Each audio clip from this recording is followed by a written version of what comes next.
Hey friends, welcome to Gardening with Creekside. Today we're going to do our porch chat. Not on a porch.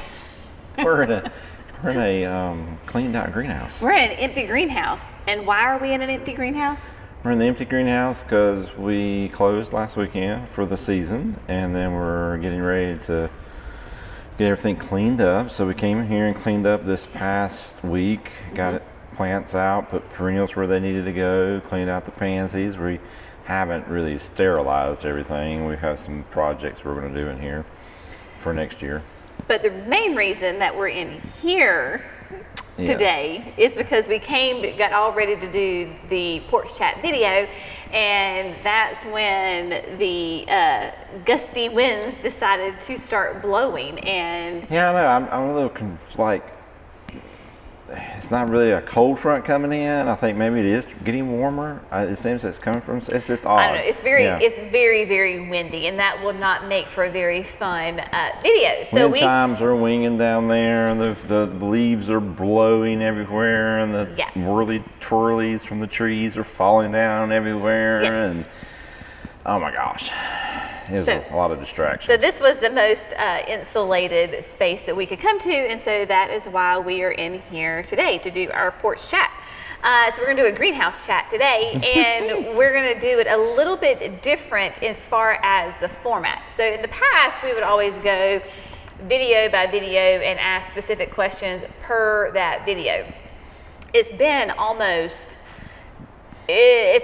a hot minute since we've done a porch chat, and so that was a ton of videos for us to cover. So I decided this time what we're going to do is I just went through kind of all the videos and got some main questions that I saw repeated over and over and over, you know, based off even across other videos. Like Q&A type thing where we're hitting your questions real hard. We're going to spend maybe just a few minutes, just kind of talk about things going on. Yeah. Little housekeeping details. Yes, so we're going to try to be much more concise, asking your question and answering your question, so that way we can cover a lot of ground today. So housekeeping, we are closed. The nursery will reopen in mid-February. The videos are still going to be coming. Yep. We did take off some time for Thanksgiving, so thank you for your love and understanding and support. Jenny just needed some time off to do all the fun Thanksgiving things. We host Thanksgiving at our house, which I thoroughly love and enjoy. So Wednesday is spent doing nothing but baking and cooking and prepping.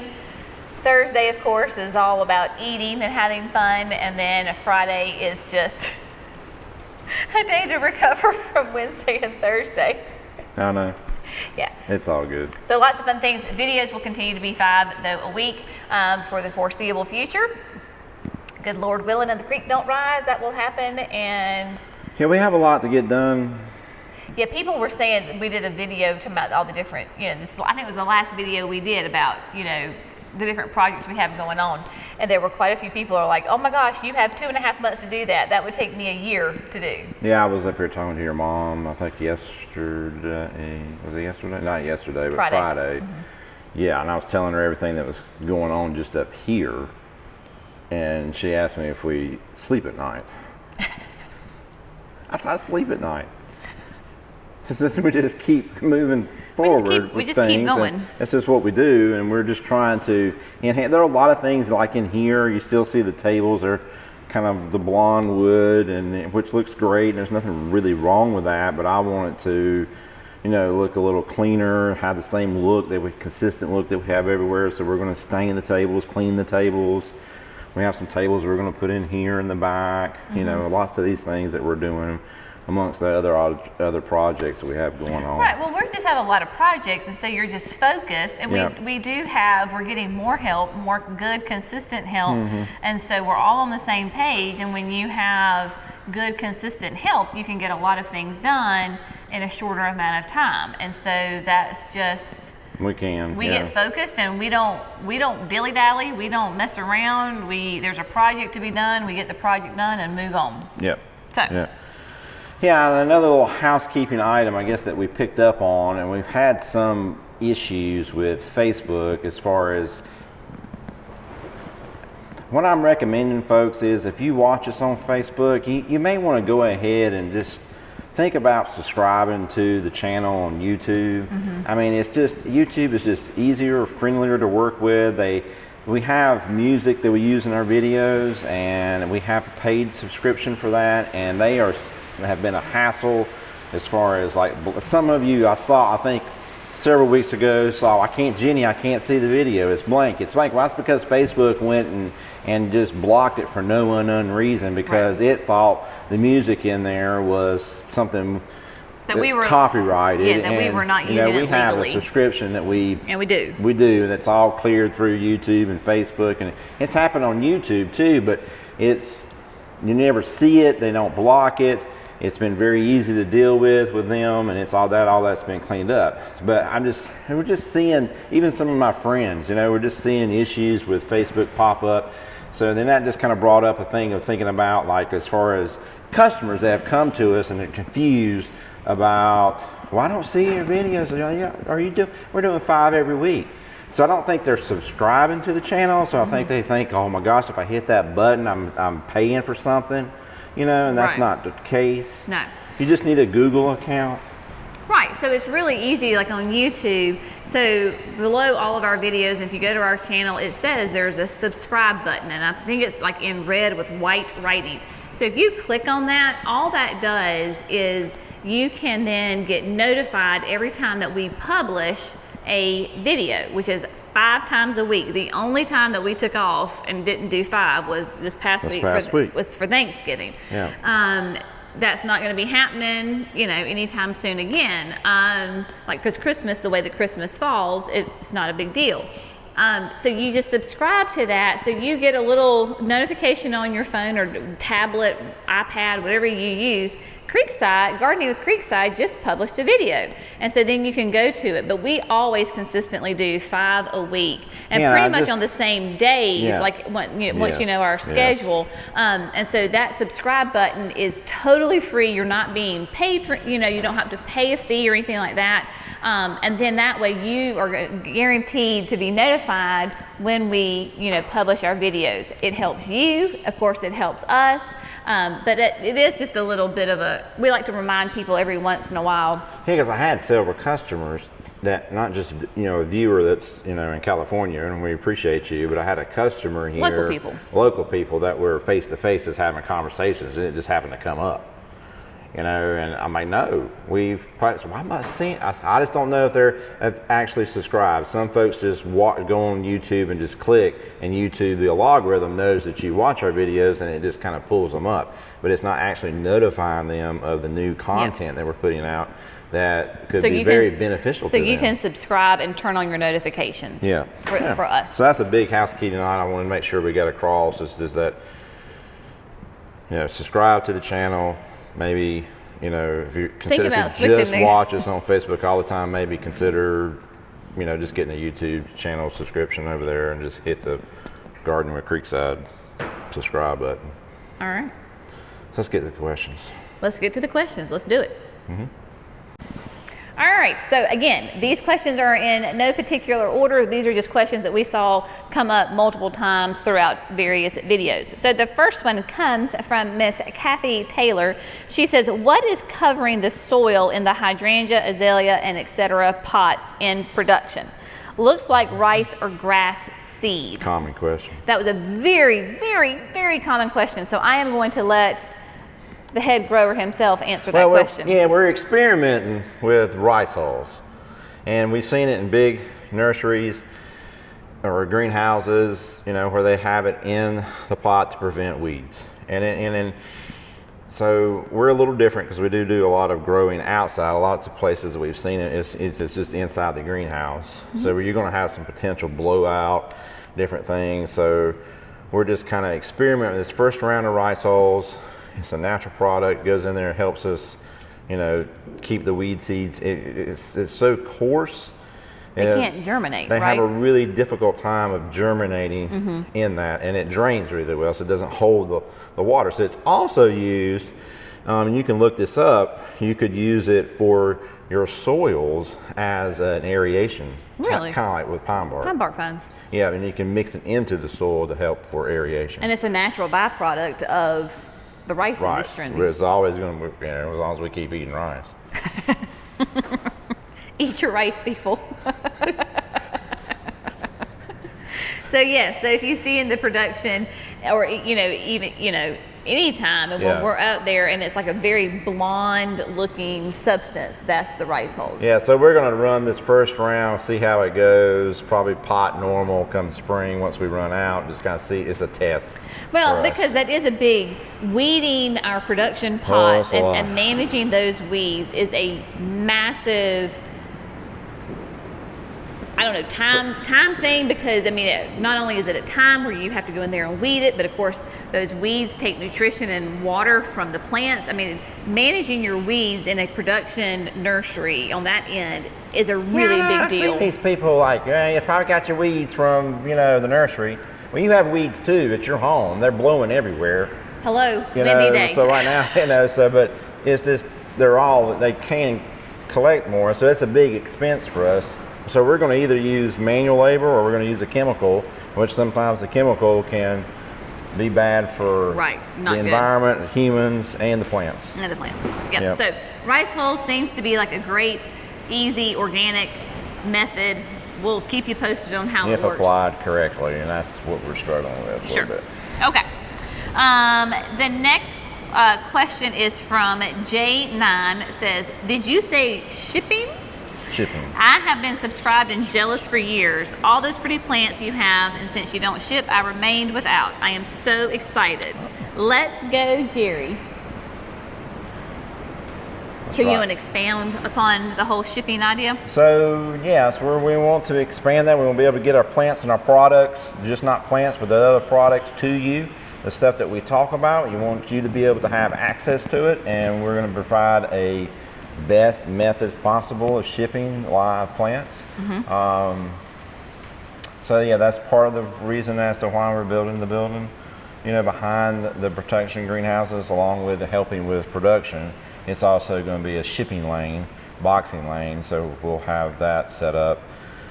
I don't know exactly when we're going to get it launched. We're working on our website right now, and then we'll have to work on the process of tracking the shipments. Right. So once we have that somewhat nailed down, then we'll start the process. Right, and there is a lot of logistical, behind the scenes things that have to be done. Of course, we have a website. We have a great website, but that website is no longer supported.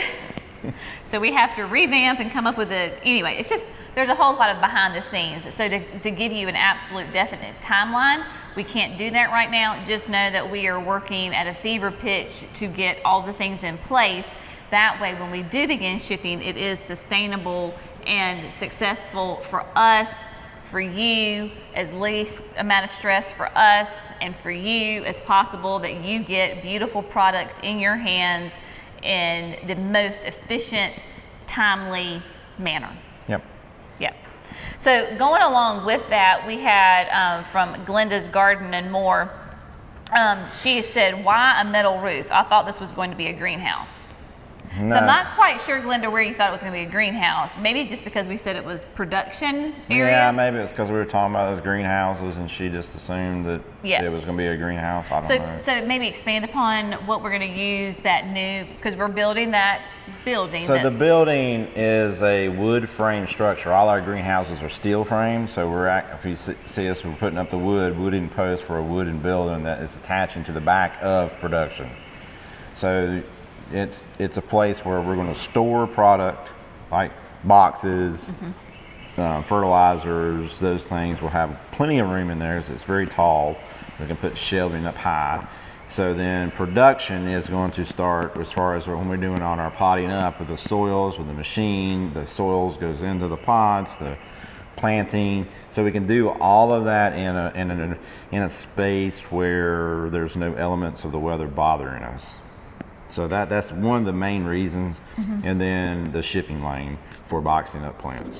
Yep, absolutely. Yep. Okay.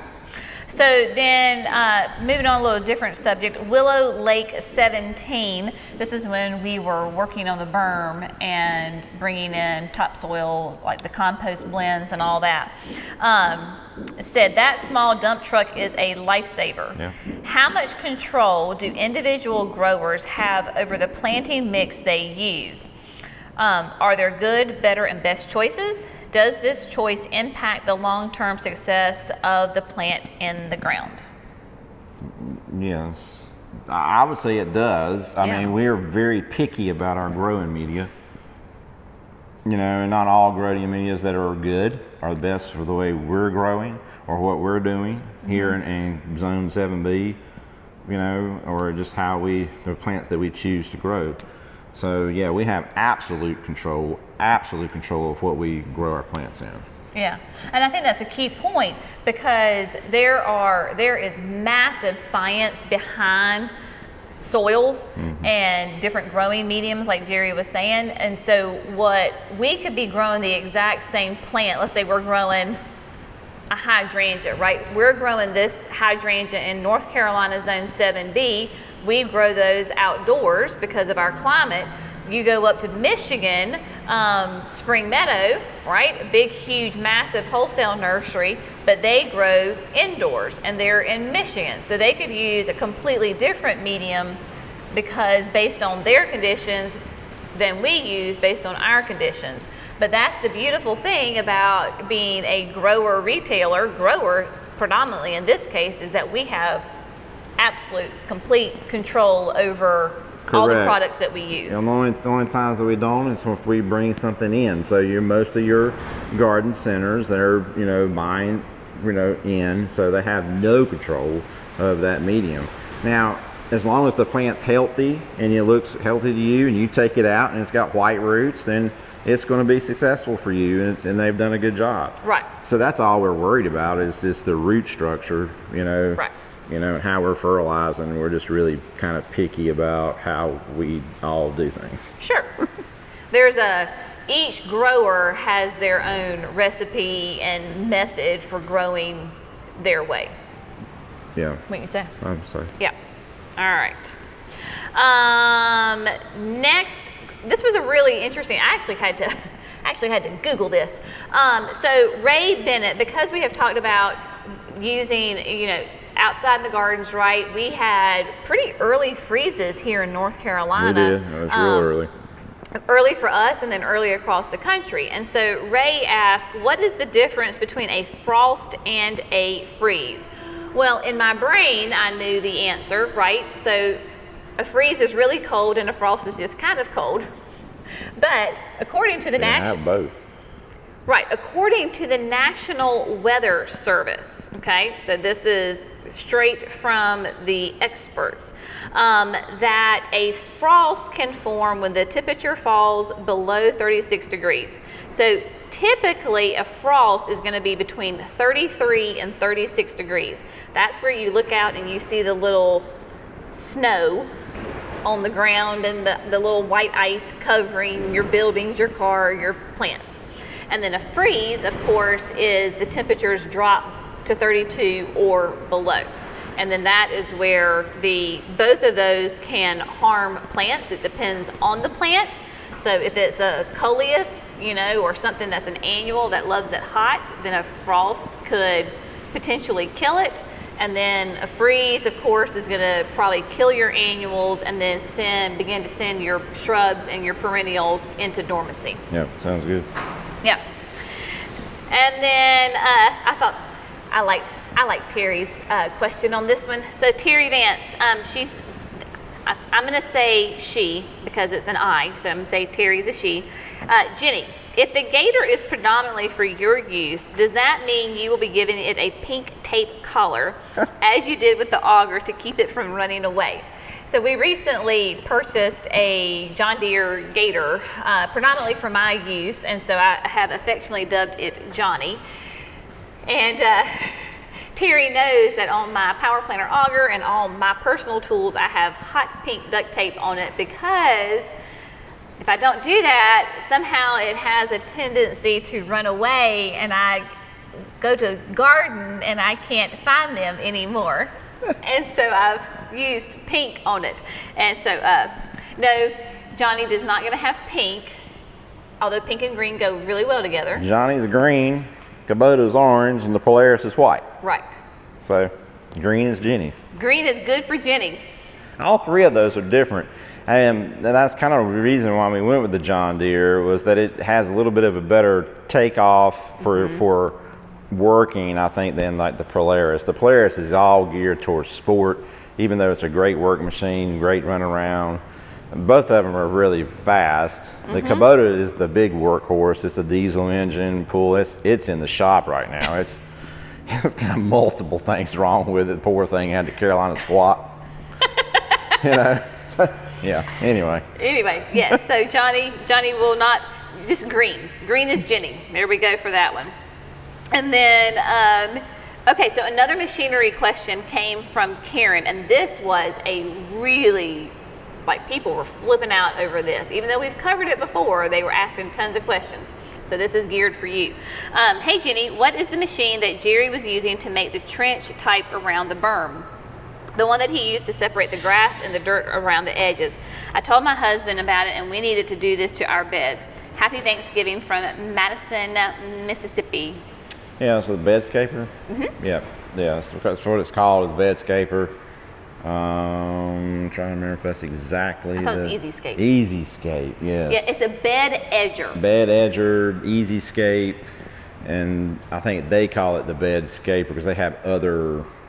So maybe pieces. I will look to see Yeah. if I can find the But manufacturer. you can rent those at your rental store or Home Depot or somewhere like that. If you just need to knock it out like one time a year, you know, it would probably be, it'd take you a good. Yeah, probably for the average homeowner, just renting it for a weekend once a year if you do them all. Yeah. But the great thing about that is it's a bed edger, so it actually cuts I mean, it cuts the soil, so you have a flat edge on the Taper grass, back. and then it tapers back to the flower bed, and you can set the different depths. Yeah, so it's really like if you're doing a new one, it's best to go with the 2-inch to begin with, and then go back with a deep setting to get that really deep trench, and just kind of cuts. You can also use it to, cut in a little trench to lay irrigation wire or lighting wire or something like that, and then that way you're not having this big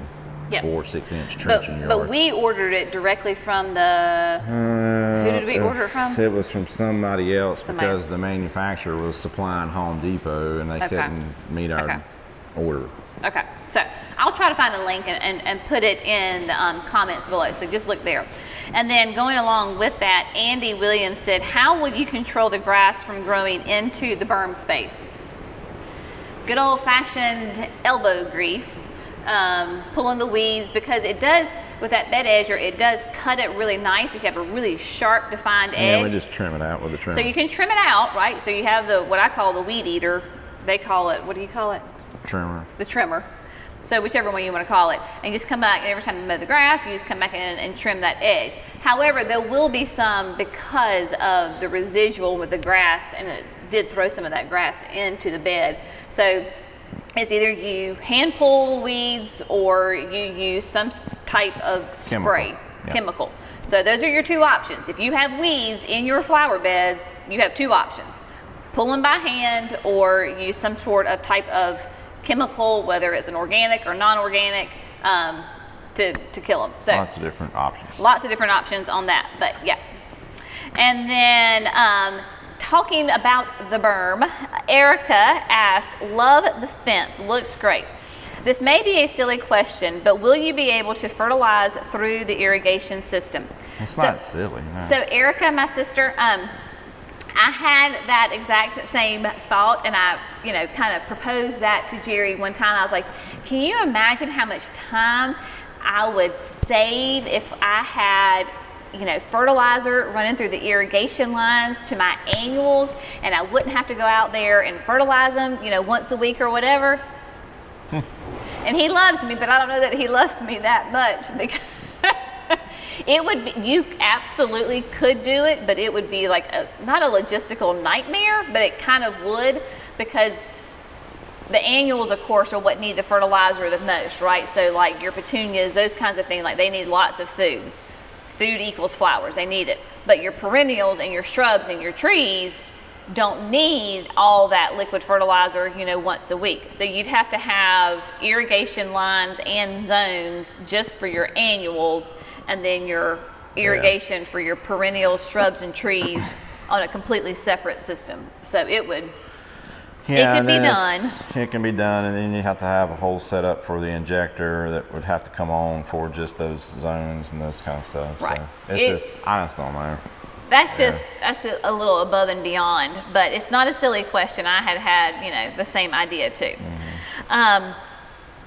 We've talked a lot about here in the fall about what things that you can do in the fall, right, in your garden. And so ZTAG1P asked, is there a time when hydrangeas do get pruned? Thank you. Absolutely. I think one of our best Hydrangea 101 videos, I will have it in the video description. You absolutely can prune hydrangeas, and some hydrangeas absolutely require you to prune them once a year. They bloom on new growth, so hydrangeas either bloom on new growth or old growth, and knowing the difference is when you prune them. So I will link that video in the video description. You can go check that out, but you've got to know what kind of hydrangea you have in order to know when to prune it at the correct time. Yep. Correct. And then this was another huge question that we got a ton in the last month, even though we've talked about it before. Lots of questions. This came from Peach Cobbler. Jenny, can you tell me where you got your tool belt from? I just love it. But do you think it would work on the left side? I am left-handed. Yeah. So Jerry found this. It's a gardener's tool belt for me. And, and I have it on all the video descriptions. Like if you will just click where it says like you'll have the video description and it says like read more or something, click on that. I have all those links there. I always have the one for my tool belt. This is a company called Wheeler Monroe, and they are out of the mountains of North Carolina. We're not affiliated with them whatsoever. Jerry found it for me. I got it, loved it.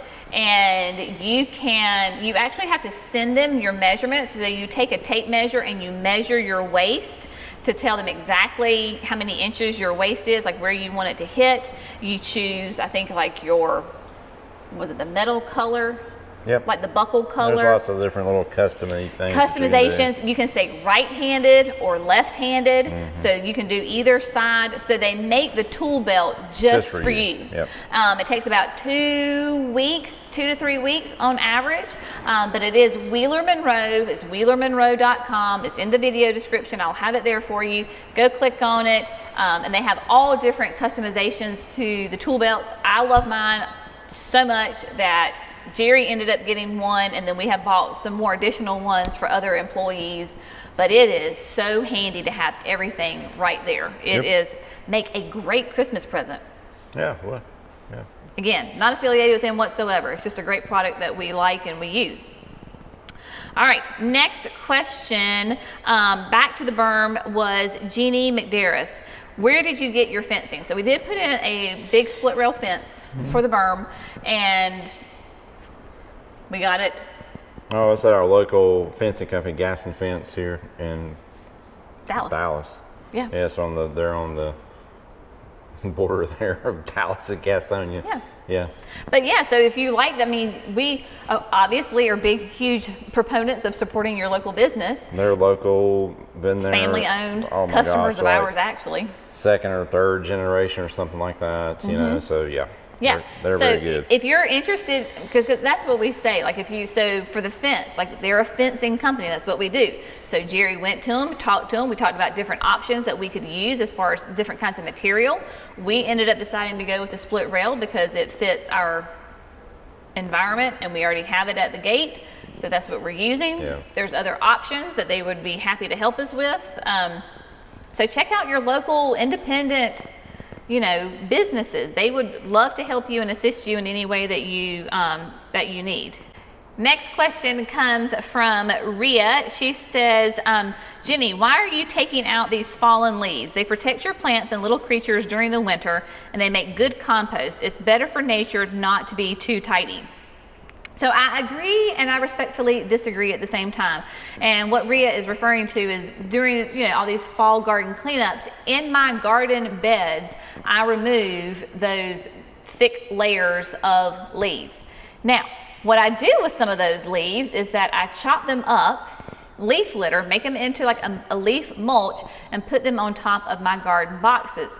However, leaving a thick layer of leaves in my flower beds, especially like immediately around my house, one is, for me, it's an aesthetic thing. It's too messy.